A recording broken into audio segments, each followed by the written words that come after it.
राम राम। कार्तिक महात्म्य 33वां अध्याय। राजा पृथु कहने लगे कि हे नारद, कार्तिक के व्रत के उद्यापन की विधि भी कही है, क्योंकि आप सर्वज्ञ हैं। नारद जी कहने लगे कि कार्तिक के व्रत की उद्यापन विधि सुनो। कार्तिक शुक्ला चतुर्दशी को व्रत की संपूर्णता के लिए उद्यापन करें। घर के अंदर गोबर का चौका लगावें, तुलसी के ऊपर मंडप बनावें, द्वारों पर मिट्टी के 4 द्वारपाल बनाएं, जिनका नाम सुशील, पुण्यशील, जय और विजय रखें। तुलसी के पास ही मनोहर सर्वतोभद्र बनावें, उनके पास पंचरत्न युक्त कलश रखें। फिर स्वस्ति वाचन करके गणेशादिक देवताओं का पूजन करें। शंख चक्र और गदा धारण किए हुए तथा रेशमी पीत वस्त्र युक्त लक्ष्मी जी सहित भगवान का पूजन करें।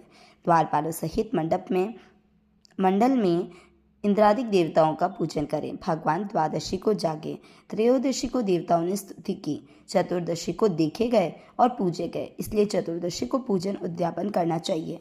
सोने की भगवान की मूर्ति बनाकर षोडशोपचार विधि से भगवान की पूजा करनी चाहिए। फिर शय्यादान करना चाहिए।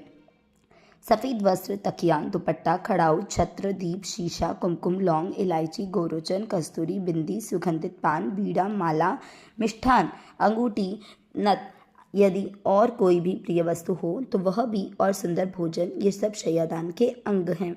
इन सब चीज़ों की सही शय्यादान भगवान राधा दामोदर के नाम से करें, क्योंकि कार्तिक में भगवान का राधा दामोदर नाम होता है। साथ ही ये प्रार्थना करें कि जैसे भगवान लक्ष्मी नारायण की शैया सूनी नहीं रहती है, वैसे ही मेरी शैया भी सूनी न रहे। और फिर तिल और खीर से हवन करें। विष्णु जी की प्रसन्नता के लिए, देवताओं की और शांति के लिए कात्यायनी देवी का हवन करके दक्षिणा देकर ब्राह्मण को प्रणाम करें।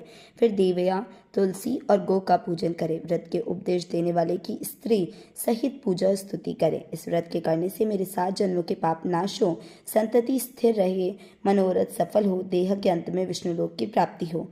पूर्णमासी के दिन यथाशक्ति 1 या 30 ब्राह्मणों को भोजन करावें। गो तथा पूजा गुरु के अर्पण करें। शाक, मूल, फल का दान करें। द्वारपाल, कौवे, बिल्ली, चूहा, कुत्ता, चांडाल, इनको अन्न देवें। फिर हाथ जोड़कर भगवान से प्रार्थना करें, हे भगवान, मेरी संपूर्ण कामनाएं पूर्ण करो। मैं आपको बारंबार नमस्कार करता हूँ। इस प्रकार प्रार्थना करके भगवान लक्ष्मीपति को अर्घ्य देवें और कहें कि हे देवेश लक्ष्मी जी सहित अर्घ्य ग्रहण करो।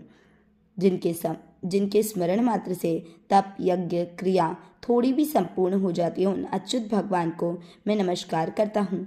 कई भक्तजन भगवान की प्रसन्नता के लिए अपने घरों में दीप माला भी करते हैं। ब्राह्मणों को खीर आदि का भोजन कराकर दक्षिणा देनी चाहिए। फिर मित्रों और बांधवों युक्त आप भी भोजन करें। नारद जी कहते हैं कि जो कोई इस व्रत को और इसके उद्यापन को इस विधि से करता है, उसको विष्णु लोक की प्राप्ति होती है। इति कार्तिक महात्म्य 33वां अध्याय। नारायण नारायण नारायण नारायण।